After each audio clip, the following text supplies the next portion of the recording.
The Tom Woods Show, episode 831. Prepare to set fire to the index card of allowable opinion. Your daily dose of liberty education starts here. The Tom Woods Show. To all my young listeners, you want to stand out from your peers? Then don't do what they do. Join Praxis, get real on-the-job experience and a real job. Be entrepreneurial. Get all the details at tomwoods.com/praxis. Hey everybody, Tom Woods here. Jay Richards comes back to the show after a long absence, and I'm very glad to be talking to Jay about his book, Money, Greed, and God, Why Capitalism is the Solution and Not the Problem. He reviews a lot of myths about capitalism. You're likely to hear these myths repeated day in and day out by the news media as they interpret the events of the next 4 years. So it's useful to be on your guard and ready. And this is a useful, helpful book to do so. And it makes a particular appeal to Christians who are not always fully on board with the market economy. And he explains why they ought to be. Incidentally, I don't say this as as picking on Christians or, to single them out. Obviously, most people in our society don't fully understand economics. Even the economists half the time don't really understand what's going on, so it seems petty to pick on them. So I'm not actually picking on them. I'm saying that I'd like to talk to them. I'd like to reach them and reason with them. I've had some of the same struggles that Jay has had, so I know we're going to have a good conversation. Jay is an assistant research professor in the School of Business and Economics at the Catholic University of America, and he is executive editor of The Stream, which you can visit at stream.org. Jay, welcome back. Thanks, Tom. So good to be with you again. You've had some interesting career change since we last talked, and you've been doing all sorts of other stuff, but yet I still want to talk about a book of yours from 2009. It's evergreen, yes, and I really like it, and I kind of overlooked it for a while, and so I'm going to rectify that injustice right now. So it's called Money, Greed, and God, Why Capitalism is the Solution and Not the Problem. I never really got what it was. I never realized how much I needed this book until I started reading. I feel that way about a lot of my books, by the way. People, right. If only you'd start reading them, you'd know how much you want to read them. Yes, absolutely. Can you tell me what it was that made you say, especially given that you've written on completely different topics in the past, right, I've got to drop everything and write a book on this, or I'm going to lose my mind? Because that, by the way, that's the reason I write most of my books. If I don't get this on paper, I'm going to lose my mind. Tom, that is the perfect summary of what got me into this. I was working at the Discovery Institute, writing mainly on science and faith issues, was also doing some stuff with Acton, and was talking about, the evidence for fine-tuning in physics. But I was on a lot of Christian college campuses and realized, okay, all the really bad ideas I had about economics in 1985 and 86 were alive and well in the late 90s and in the 2000s. I had grown up, gone to a small, very liberal arts school in Texas as an undergrad, read the Communist Manifesto, sort of transfixed by it as freshmen often are, and thought that Christians ought to be socialist. And it took me 4 years of college and a lot of reading by people like Thomas Sowell and Friedrich Hayek to realize, of the live alternatives, free enterprise, economic freedom, that's by far the best that we can do. But I graduated from college in 1989. The Soviet Union collapsed, and I thought, well, okay, the big argument between communism and capitalism, or between command and free economies, has been settled by the verdict of history. So I won't focus on that as an intellectual question. Ended up doing a PhD in philosophy, but that put me back on college campuses, even though I was writing on other stuff. And I realized that socialism is a perennial issue, I think, because it appeals to people's untutored moral intuitions. It sounds nice to people as an aspiration, as long as you don't look at it in too much detail. And frankly, I was just distressed that conservative evangelicals at conservative evangelical colleges were still toying with this, what should be a completely dead idea that does terrible things whenever it's tried. And so that's honestly what got me focused on it. But I thought there's so many good books written by people like you and others on free enterprise. I thought what I want to do is write a book that addresses what I thought were the key issues people had. I think just, speaking of Christians Christians usually are, if they're well tutored, if they have a properly formed conscience, their moral intuitions are right. But they're very often, what they do is they wed their moral intuitions to an utterly flawed understanding of economic reality. And it's usually as a result of some or another intellectual myth, like the zero-sum game myth, or what I call the materialist myth, which just assumes that wealth can only be transferred and not created. And so if you assume that, well, if Peter is richer than Paul, the only way he could be richer is if he had stolen from Paul. If you believe that, then you're going to see inequality, for instance, differently than if you understand how the economic realm actually works. And so I wrote the book structured around these 8 myths that I identified. And so each chapter focuses on one of the myths. And I thought, okay, if we can dismantle this, dignify the moral intuitions, dismantle the misconceptions about economics and replace it with something better, I thought that might be a productive way to help Christians think about these issues.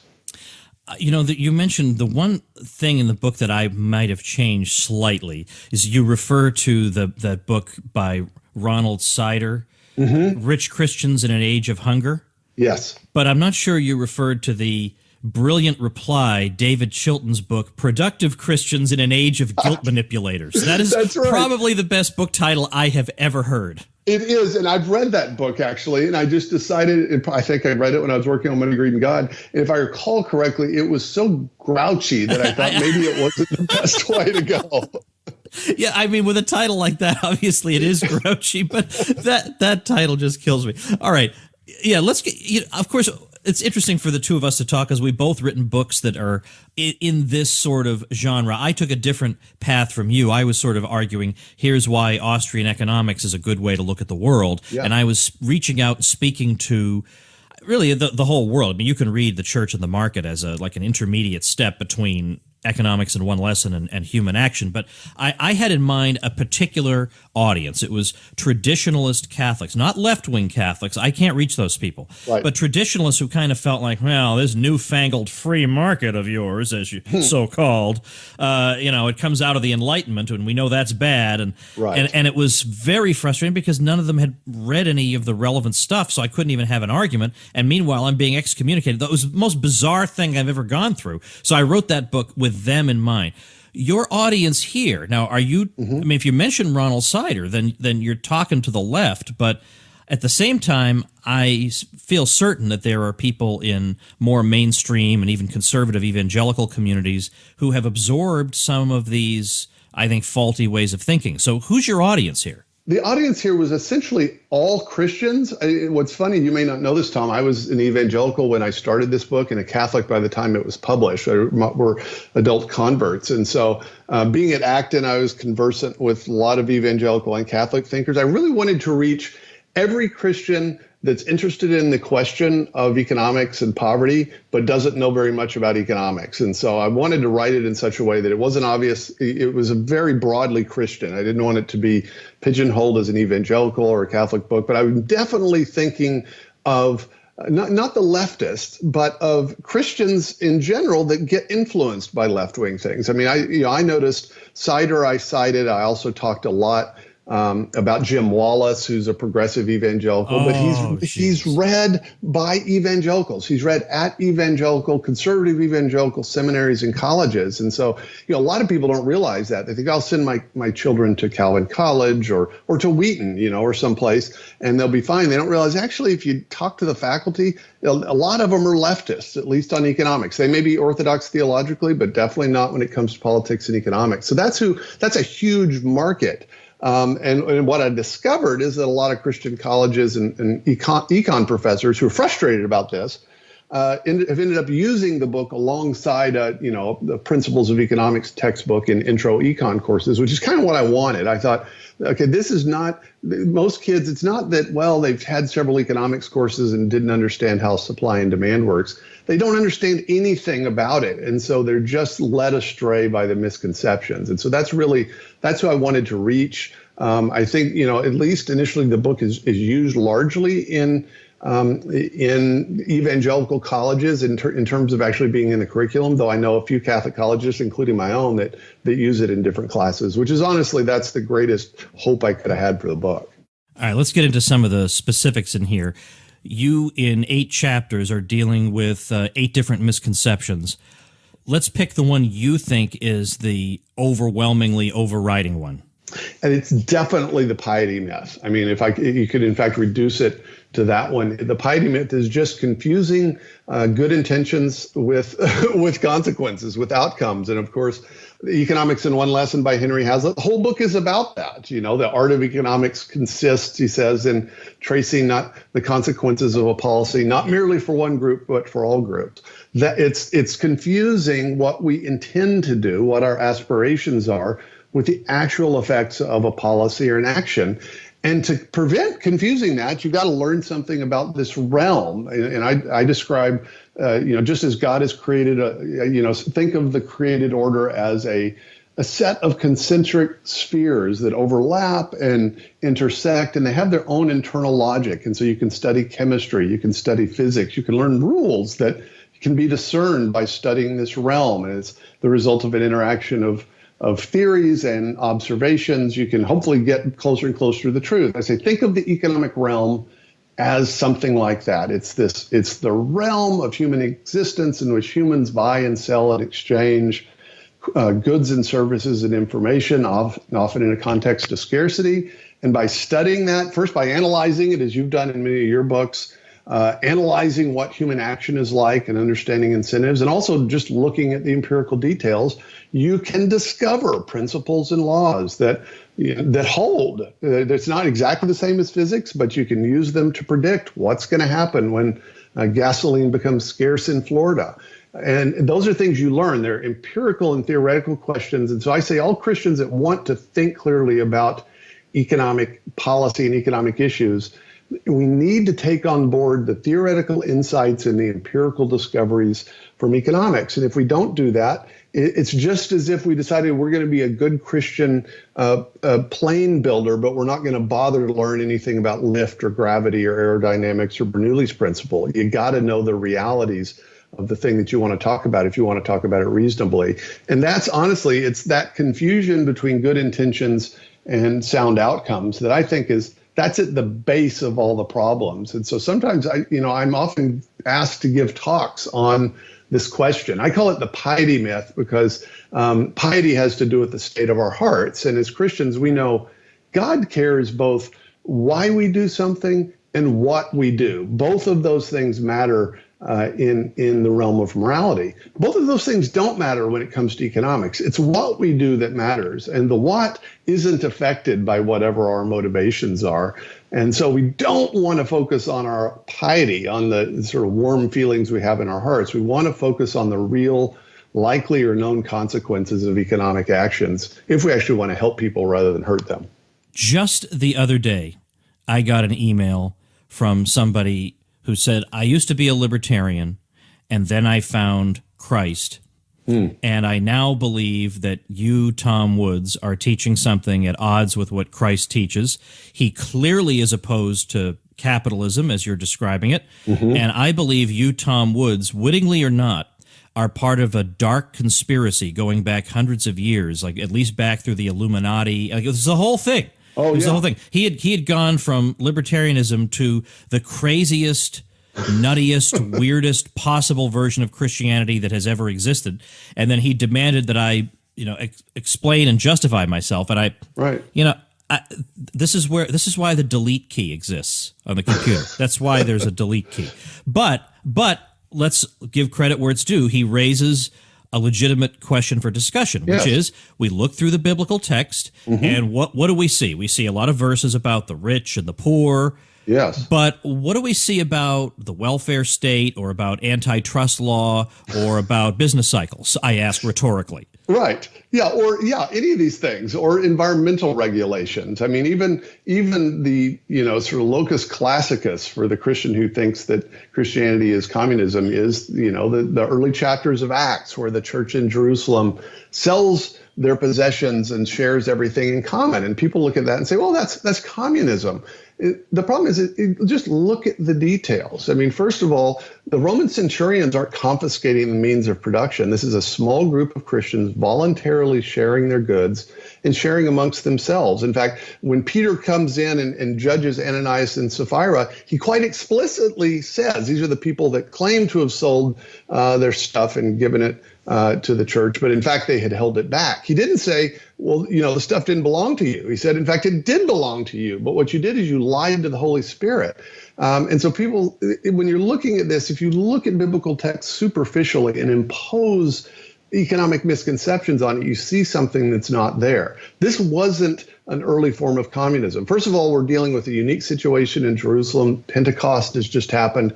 You have thousands of Jews that have come from around the civilized world, descended upon Jerusalem, and then suddenly become Christians. And so you have local Christians saying, well, what do we do with these new brothers and sisters? So it's an emergency situation in which they decide to sell some stuff in order to provide for their new Christian brothers and sisters. This was never treated as a norm. Paul doesn't tell the church at Thessalonica or Corinth to arrange things in this way. And in fact, it's likely that many of those new Christians eventually return to their homes and their jobs. And so all of this is right there in the text if you look at it. But if you think, oh, I see sharing, they're sharing stuff in common, that's communism. If you think at that level of generality, you're never going to quite understand what's going on in biblical text. Now, I would never say, okay, if you read the Bible, you're going to automatically be a free marketer. It's not that simple.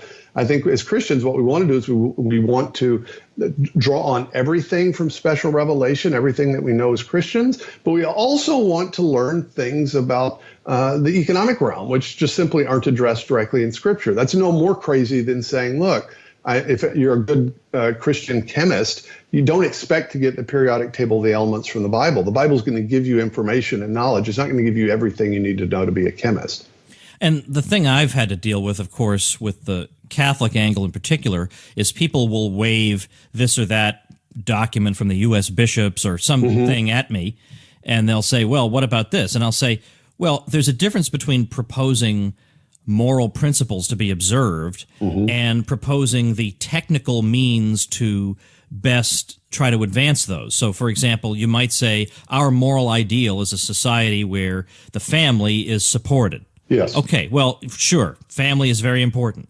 But then to say, now, we've also gone and looked into what the best way of going about this is, and we think a living wage for a head of household is the way to do it. Now you're way, way, way away from faith and morals. Now you're just talking about that. It would be the same thing as if a bishop said, our churches should last hundreds of years as a testimony to the timelessness of God. Great, wonderful to say that. But then if he says, now, the way to do that is you need the following building materials and this technique, we would think, okay, I guess he can have an opinion if he wants, but it's not very informed, and I certainly don't have to listen to it in that respect, right. Try to be respectful. But you see what I mean? So it's the same sort of thing. If he wants to say, here's a general principle, fine with a general principle. But the specific implementation of it requires knowledge of a secular discipline just as much as architecture would. Absolutely. Absolutely. And it bears directly on human well-being. That's what got me interested in this. These are not sort of abstract questions. If you support a policy and actually give it theological imprimatur and it harms people, you're not only harming people, you're also bringing disgrace and disfavor upon the faith itself. And it is frustrating. I know as a Catholic, I'm very interested in the principles of Catholic social teaching. I think they have a great deal to do in sort of insights into the human condition and can be used to develop a kind of full-orbed understanding of the political economy.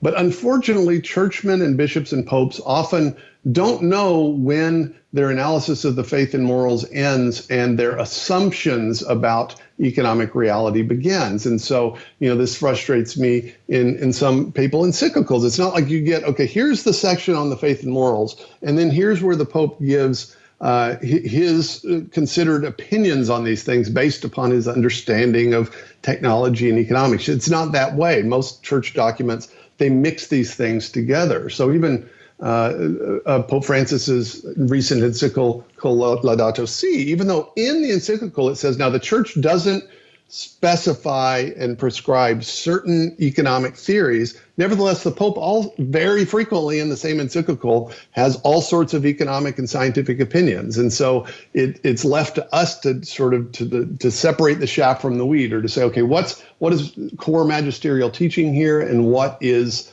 a pope or a pope's advisor's opinion on these things. And it's tough. And we've got to make clear that making those distinctions is not the same as sort of picking and choosing fundamental Catholic teachings and deciding we're going to take some and not take others. And that's not what's happening here. What's happening is that we have to distinguish between prudential and empirical questions on the one hand and core faith and morals questions on the other. I have to keep this person as anonymous as possible. So let me just say he's a theologian who had a hand in drafting an encyclical by a certain living pope who is not actually reigning as pope right now, yes. if that helps narrow it down. And he contacted me to tell me he thought my book was excellent.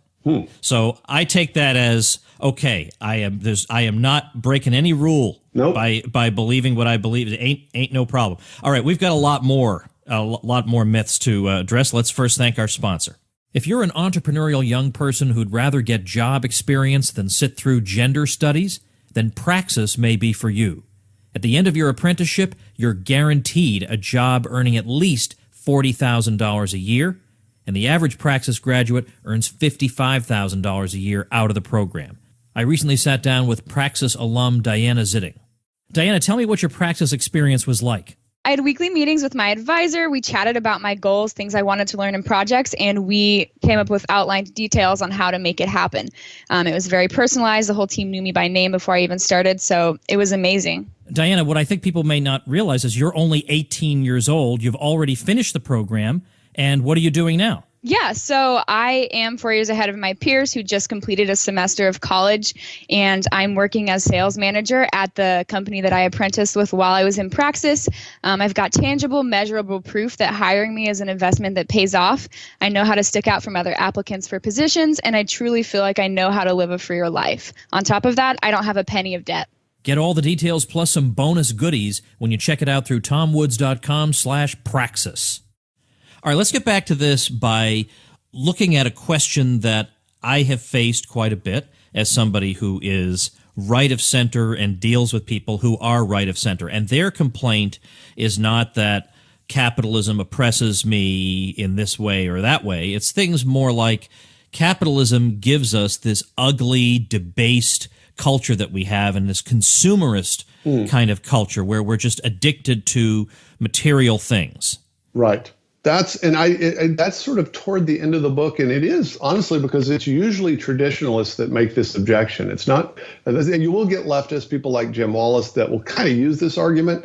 It's essentially that capitalism or the free economy debases us morally and culturally. Now, what's amusing about this objection is it's sort of the opposite of another objection you'll get from the same person. So you'll often be told that, well, there's so much poverty that's caused by capitalism. You've got the rich and the poor, and then when you point out that in fact, no, actually, the poor even in free economies tend to do much better than even the rich in poor economies. Then they switch to the other side and say, well, it makes everybody so rich, and there's so many choices, and we can buy everything as commodities that it debases us. Well, I mean, which is it? Either it causes most people to be poor, or it makes us so rich that we become materialists. Well, of course, what they're doing is they're looking at two different partial pictures of the system. I agree that consumerism as an ideology is bad simply because it's a form of idolatry. The idea that we should treat our material possessions, put them in a position that they ought not to hold, that we should have a loyalty to them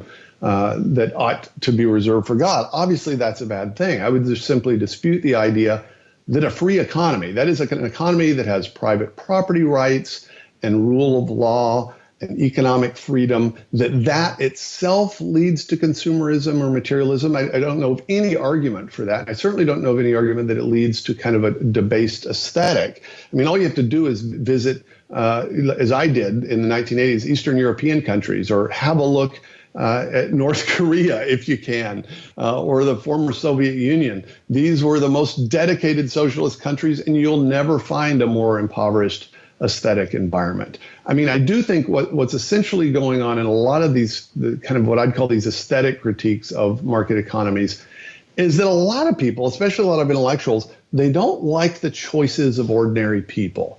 Intellectuals like ourselves, I'm speaking about you, the two of us, Tom, we sometimes get this kind of aristocratic attitude. We're poor, we're not rich like the aristocrats, but we sort of imagine ourselves in this way. And so we disdain the ordinary choices of working class people that are perfectly happy to go to Domino's Pizza. They think that's a nice meal. And we complain about that. We complain about a lot of the junk that gets put on YouTube. We don't notice that, look, 200 years ago, virtually no one had access to music. And so the few people that had access to wonderful music were the aristocrats who could actually gather together in a state somewhere and listen to an orchestra play Chopin or Bach.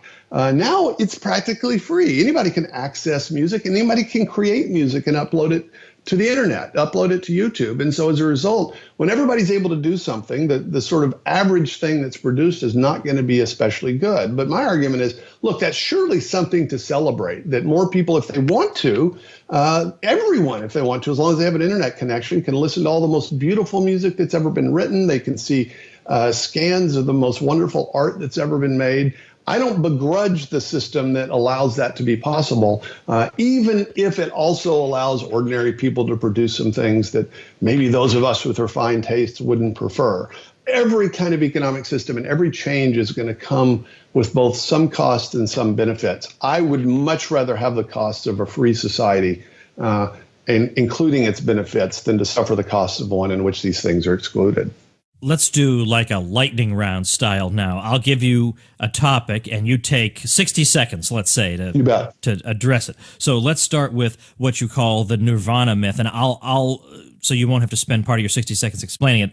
It's the idea, this is a fallacy that I don't know if it was Harold Demsetz, I know some Chicago economist has also used this to say that socialists sometimes use this fallacy. They look at capitalism, they see that it's not perfect, they then posit an ideal society that is obviously unreachable by any system, and then it's so much the worse for capitalism. So and you're saying that's also to be heard in Christian circles. Absolutely. I mean, we very often, again, we focus on our aspiration. And what this does is if you focus on an unrealizable ideal rather than the live alternatives, what it does is it flattens the real options. So, of course, if you the kingdom of God in its fullness is your ideal, and then you compare, say, 2016 in the United States with North Korea, well, the difference between North Korea and the United States in 2016 is trivial compared to the difference between the United States and the kingdom of God, where there's no want or crying or death.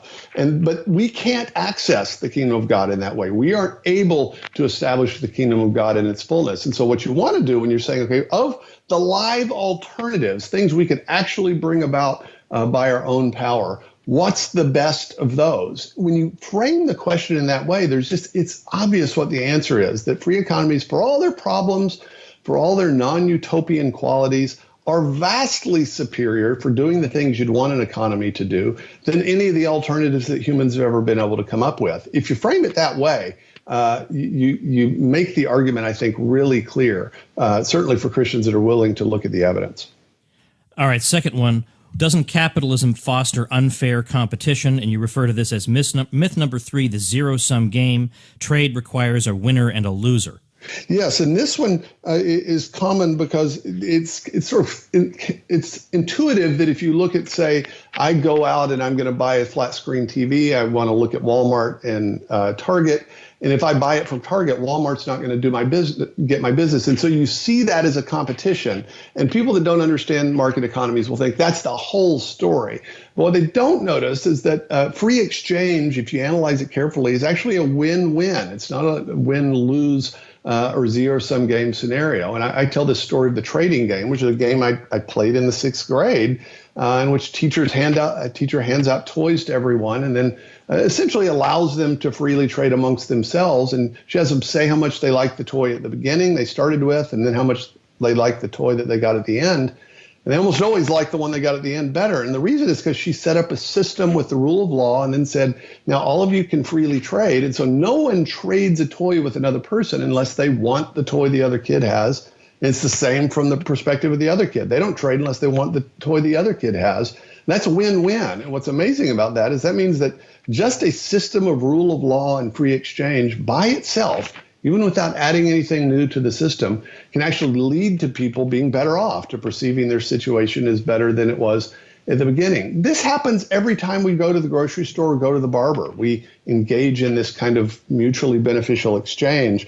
But people that haven't thought about it, we're not used to actually analyzing that. So we only notice the competitive part of a free market. We don't notice the mutually beneficial exchanges that happen, as a matter of course, every single day.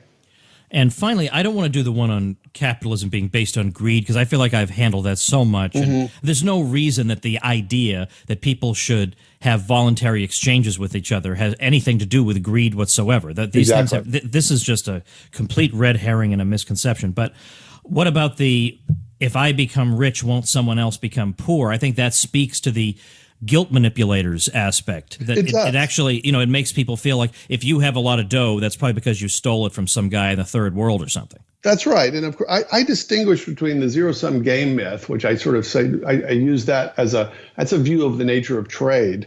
This, what I call the materialist myth, I say that's a myth about the nature of wealth. And so if you think of wealth as just like a pot of gold, right? So our economy is, there's this fixed amount of wealth out there. And if some people get there too soon, they get more than their fair share and they leave less for the rest of us. It's like a physical manifestation of the zero-sum game. I say, okay, well, that would make sense if the economy were like a pot of gold or like a pie. If it's just like this pie, then the best we can do is try to slice it up equitably.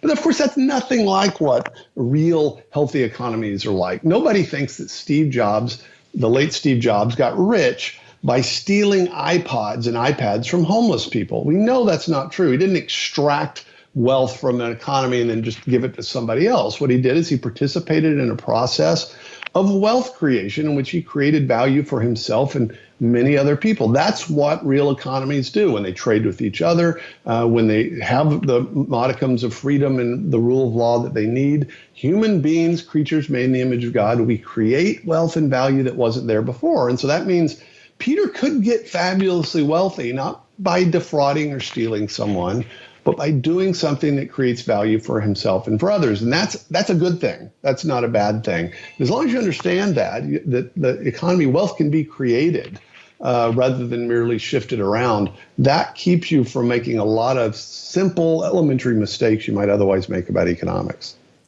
All right, Jay, before I let you go, I know you have been running a website. It's not a personal site. It's well beyond that. There are a lot of contributors to it, and it's stream.org. Take a minute to tell us about it. Absolutely. Of course, I'm going to link to that, and I'm going to link to your book at tomwoods.com/831, this being episode 831, so it's been many episodes since you were on last. I'll link to that. That's the show notes page for today. All right, so tell us about the stream. Absolutely. It's an effort that an evangelical named James Robison and I launched about 2 years ago. And the purpose of it is to bring serious Catholics and evangelicals together to talk not just about theology and apologetics, but also to be able to talk about culture and politics and economics. Because we noticed that there are some publications and sites that do this, but we were distressed that Catholics and evangelicals tend to occupy sort of non-overlapping areas, except for a few kind of elite publications like First Things. The other thing that happens is a lot of Christian sites don't focus on the details of economics and politics. They tend to avoid that. We wanted a site in which all of that stuff could be done together, where serious Catholics and evangelicals could come together, take our theology seriously, and take seriously how it applies to the issues of the day. And so we've got a lot of great editors and contributors, including John Zmirak, who writes for us very frequently as one of our senior editors. You know what? Shouldn't I get John on the show? Why have I not had John Zmirak on the show? That's a good question, because you did that great book on the politically incorrect guide to American history, and his recent book also in that series is a politically incorrect guide to Catholicism.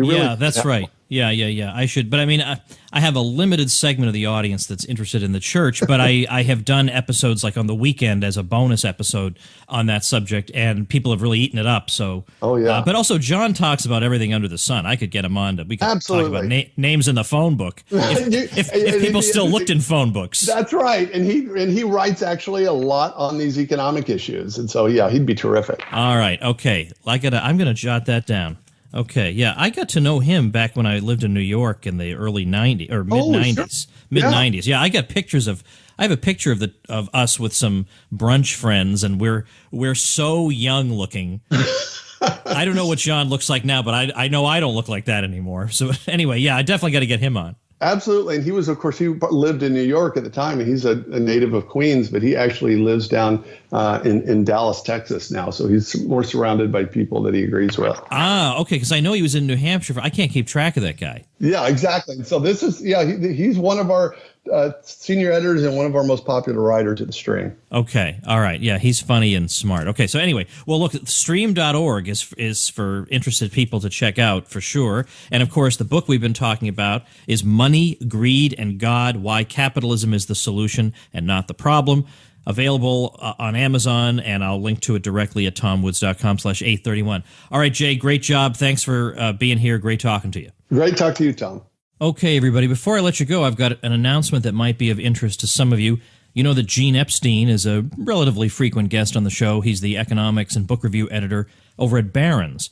Well, he's also in charge of a relatively new debating society in New York City, the Soho Forum, and he wanted me to let you know about their next event. You should go to all of them because they're really interesting. But their next event is Monday, February 13th, 2017. Get the details at thesohoforum.org. It takes place at 45 Bleecker Street. Doors open at 5:45 p.m. And here is the topic.